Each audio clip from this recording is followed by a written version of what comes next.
Halo guys, welcome to my vlog. Jadi di vlog gue kali ini, gue akan ngejelasin tentang suatu masalah penyakit yang ada di masyarakat sekitar.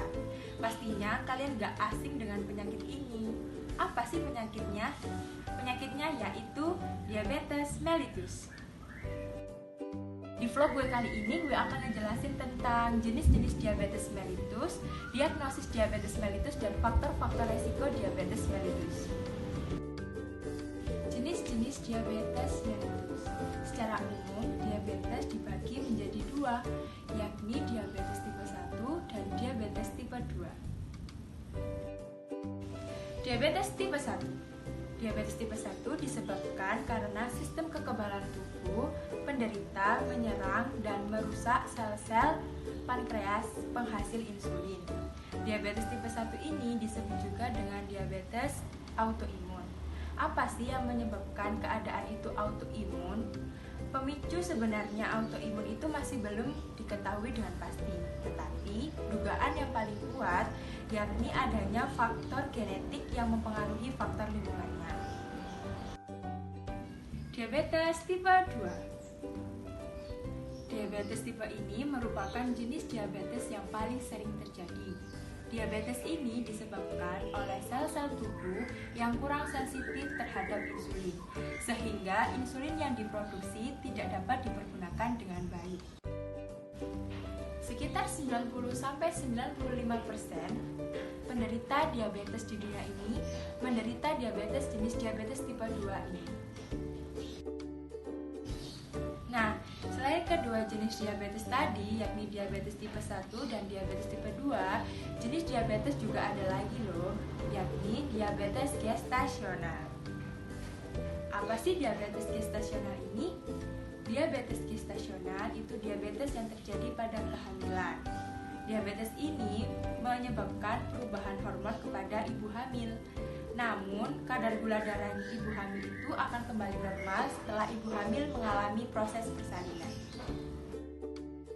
Nah, kalian pasti udah tahu kan tentang jenis-jenis diabetes tadi. Sekarang, gue akan ngejelasin tentang diagnosis diabetes. Gejala diabetes bisa terjadi secara bertahap, namun tidak dengan diabetes tipe 1. Gejala diabetes tipe 1 ini bisa muncul secara tiba-tiba, di antaranya wanita yang pernah mengalami diabetes gestasional saat hamil. Yang kedua adalah orang yang berusia di atas 45 tahun. Yang ketiga adalah orang yang memiliki indeks massa tubuh di atas 25.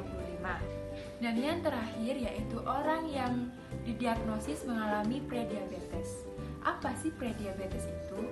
Prediabetes adalah suatu kondisi seseorang yang mempunyai resiko tinggi akan mengalami diabetes. Lantas, bagaimana sih caranya kita bisa mendiagnosis diabetes tipe 1 dan diabetes tipe 2? Caranya yaitu dengan melakukan tes gula darah. Tes gula darah merupakan pemeriksaan yang mutlak dan yang akan dilakukan untuk mendiagnosis jenis diabetes tersebut.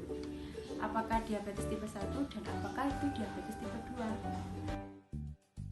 Hasil pengukuran gula darah itu akan menunjukkan apakah seseorang tersebut didiagnosis menderita diabetes atau tidak.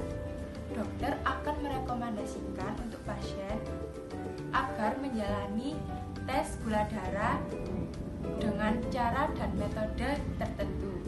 Di antaranya yaitu yang pertama adalah tes gula darah sewaktu. Jika hasil tes tersebut menunjukkan kadar gula pasien antara 200 atau lebih, maka pasien dapat didiagnosis terkena diabetes. Kedua adalah tes gula darah puasa. Tes ini bertujuan untuk mengukur kadar gula pasien pada saat pasien tersebut berpuasa. Hasil dari tes ini menunjukkan jika kadar gulanya kurang dari 100, maka keadaan penderita tersebut bisa dikatakan kadar gulanya normal. Yang ketiga adalah tes toleransi glukosa. Tes ini dilakukan untuk meminta seorang pasien agar melakukan puasa selama semalam. Setelah dia melakukan puasa, pasien akan diberi larutan khusus. Nah, hasil dari tes toleransi glukosa ini jika menunjukkan di bawah 140 mg, maka dikatakan kadar gulanya normal. Namun, jika hasil tes toleransi kadar gula itu menunjukkan angka 140 sampai 199 mg per dl, itu akan menunjukkan kondisi seseorang mengalami prediabetes. Nah, dari keempat hasil tes gula darah itu tadi, hasil tes gula darah tersebut akan diperiksa dan diinformasikan oleh dokter kepada pasien.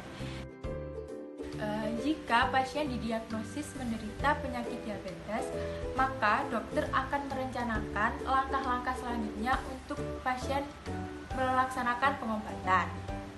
Khusus bagi pasien yang menderita penyakit diabetes tipe 1 ini, dokter akan merekomendasikan kepada pasien tersebut untuk menjalani tes autoantibody. Nah, tes autoantibody ini digunakan untuk memastikan apakah seorang pasien itu memiliki antibodi yang dapat merusak jaringan sel tubuh seperti pankreas. Nah, setelah gue ngejelasin tentang jenis-jenis diabetes, diagnosa diabetes, dan sekarang waktunya gue akan ngejelasin tentang faktor resiko diabetes. Seseorang akan lebih mudah terkena penyakit diabetes tipe 1 jika seseorang tersebut memiliki beberapa faktor berikut ini. Yang pertama adalah memiliki riwayat keluarga dengan penyakit diabetes tipe 1. Yang kedua adalah infeksi virus. Yang ketiga adalah seseorang yang memiliki kulit putih cenderung lebih mudah mengalami diabetes tipe 1 ini dibandingkan dengan ras yang lainnya. Yang terakhir adalah diabetes tipe 1 ini banyak terjadi pada usia 4-7 tahun dan 10-14 tahun. Ya, meskipun diabetes tipe 1 ini bisa terjadi pada usia berapapun. Nah, seseorang akan lebih mudah terkena penyakit diabetes tipe 2 ini jika seseorang tersebut memiliki beberapa faktor sebagai berikut. Yang pertama adalah kelebihan berat badan. Yang kedua adalah seseorang tersebut memiliki riwayat keluarga dengan penyakit diabetes tipe 2.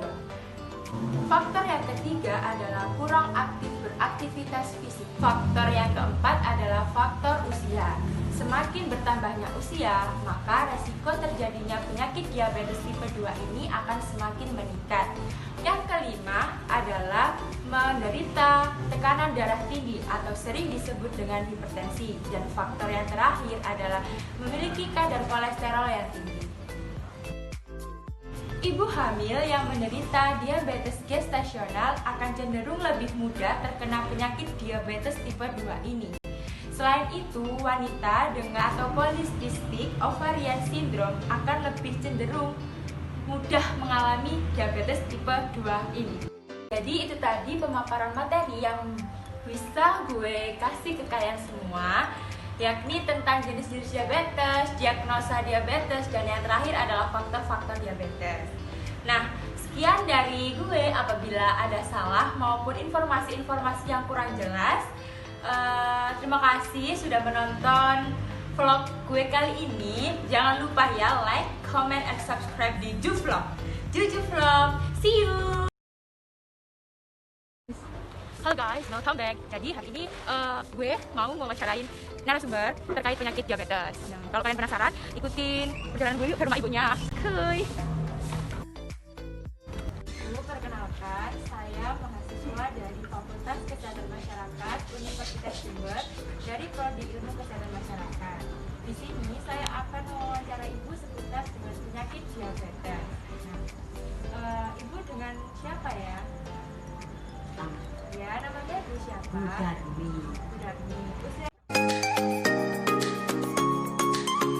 Itu tadi sekilas video dari wawancara dengan ibu penderita diabetes. Nanti kesimpulan dari wawancara